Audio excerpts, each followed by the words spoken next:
I wanted to experience the meaning of this song in depth. After COVID, so job opportunities were just going down. So I was unemployed for quite some time. Mental illness, depression kind of snowballed over time. And what am I to do? Come to the altar, cry, pray to you, chant Gayatri Mantra many times. I would do it.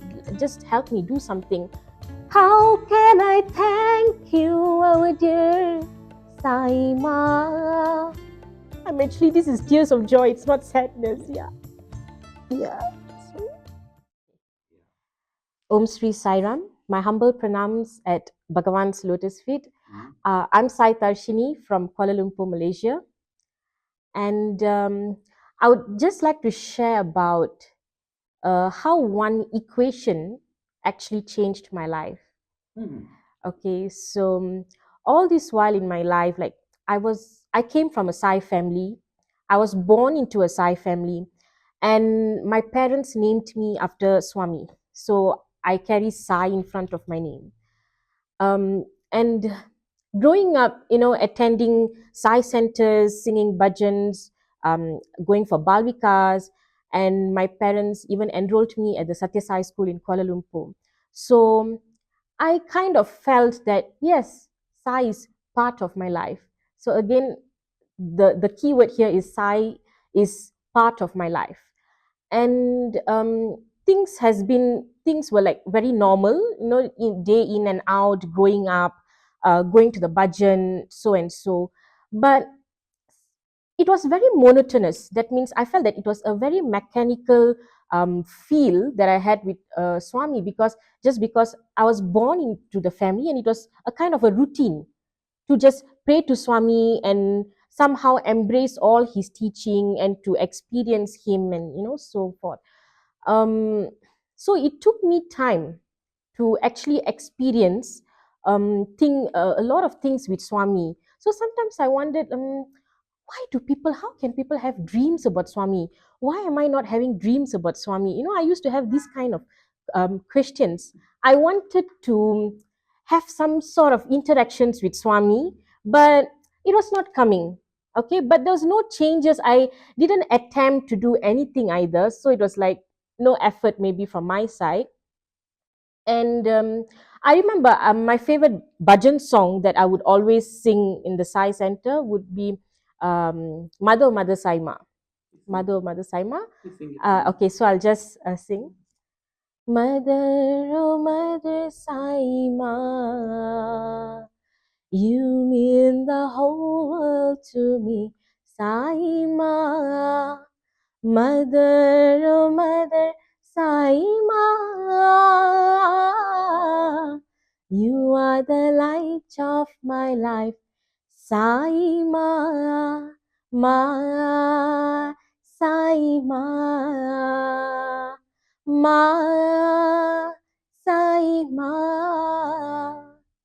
In times of trouble and despair, I call your name, you're always there.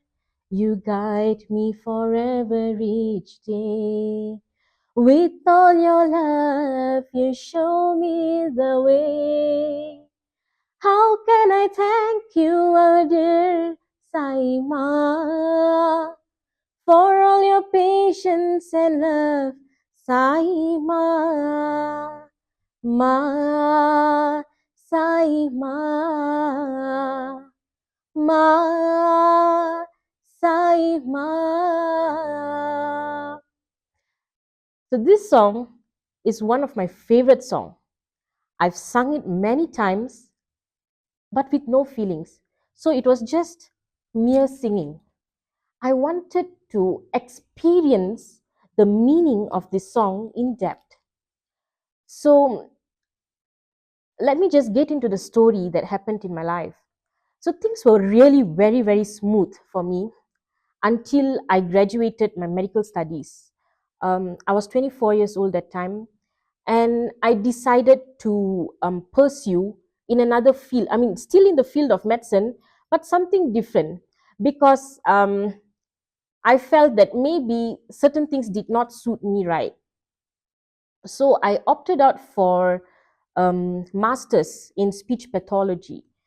And I was actually wondering, and I had this doubt whether or not I should pursue this in this master's course. What do they do there? Speech pathology, basically we diagnose patients with speaking disorder or swallowing disorder, children and also adults. I major in geriatrics, so I work more with old people, old patients, senior citizens. So I had lots of doubts whether or not I should pursue into masters in speech pathology. I was asking Swami to show me a way, and you know, still in my thought, I was waiting for a dream from him, or maybe a flower would drop down from his photo, or maybe vibhuti or something like that. Something very mechanical. Until one day, one of the Sai sisters from my Sai center, she came up to me and told me like, hey, I know you're interested in something to do with speech and all. I do have some contacts that you may want to discuss and see how you feel like. Out of nowhere, this Sai sister, she came all out to help me. She brought me to a medical center just to see a few other speech pathologists to discuss how things are like. And after meeting up with the other speech pathologists, that was when I thought, okay, I think I would pursue a master's in speech pathology. And I sent in my applications and all that. Mm, it was a long wait from the National University of Malaysia. I had no idea whether or not they would accept me. I So it was during the time during international youth leadership program in Parthi.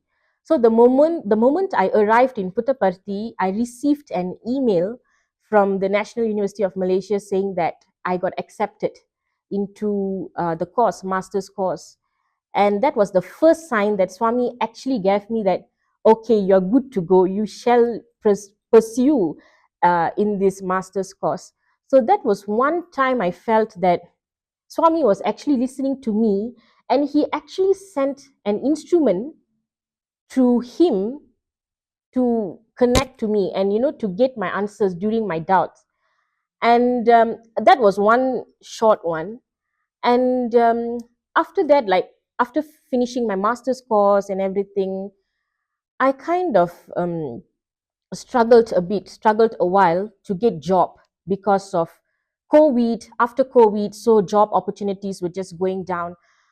So I was unemployed for quite some time, uh, and I was feeling very low about it. So mental illness, depression kind of snowballed over time, and without time, I realized that I was feeling very lost. I didn't know what to do.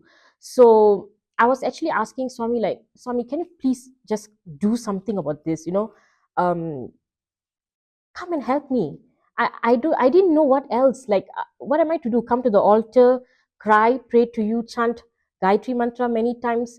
I would do it. Just help me do something. Mm, but I felt that I was waiting too long, and Swami was not doing anything. So I used to ask my mom, Mom, I'm praying so hard, but Swami is just keeping me wait. I have no idea why. Why is he keeping me wait and wait, and there's no answers. He's not helping me. And during this point of time, I was actually very depressed, that I started finding comfort by attending bhajans at the Sai Center, and getting a bit more involved in Sai activities. So I realized during this period of time that I was unemployed, I was actually extremely busy with Sai work. That means, activities in center, taking part in Sai activities, helping out. And I realized a lot of Sai activities and started coming, like, uncles and aunties would ask me, sister, can you do this? Can you organize this? And all that. It took me some time to realize that actually Swami was keeping me occupied with his work, with his work. And at the same time, the members, the brothers and sisters from my Sai centers, they really, really did help me. They played a major role in helping me bring back my strength. They had mindful counseling, and I did have this very wonderful, amazing Sai sister from the Sai center which I go to. Her name is Sumitra. She voluntarily mentored me. She became my mentor, and she lifted me up. So after some time, and then the storm was still there, but I was able to sail through the storm. Before that, I would struggle, and now it's not that the storm is not there anymore. The storm is still there, but I'm able to sail through the storm. And I realized that how all these brothers and sisters, Annes and Akkas from my Sai centers, they were actually the instruments of Sai. Swami sent them to me. So all the while when I thought that Swami was not doing anything, Swami was actually doing something so huge. He went through them to reach out to me, and he really, really did help me. And the more I got myself involved in Sai, so this time the equation is changing. So earlier I told you that Sai was part of my life. And this time when I realized that Swami is always with me, listening to me, hearing me, guiding me, sending me his instruments to reach out to me, that was when I realized that Sai is not part of my life. Sai is the center of my life. It's amazing how when I changed the equation and I started seeing life in a different way with Sai in the center, and my life just revolves around him. Earlier, Sai was just here and I'm just here. He was just part of my life. And now this is Sai in the middle, and this is me, and he's the center of my life.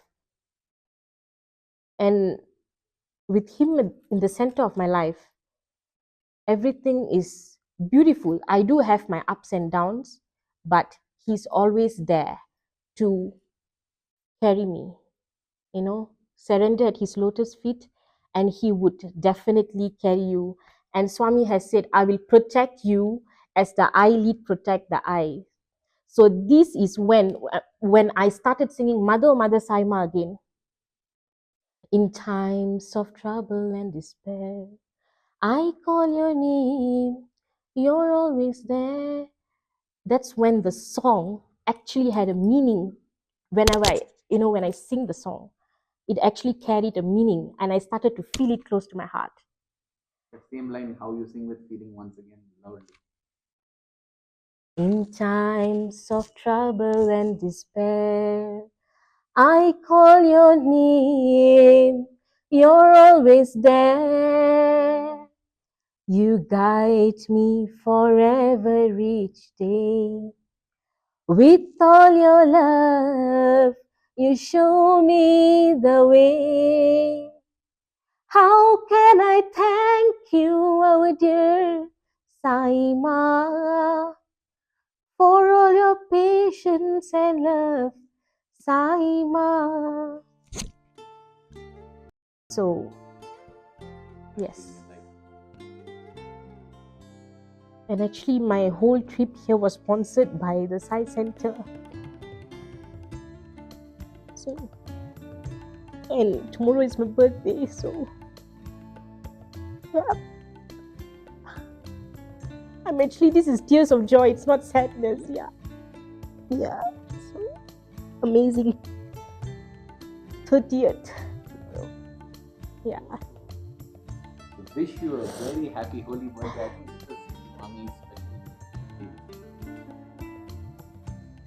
Amazing. Beautiful gift he gave me.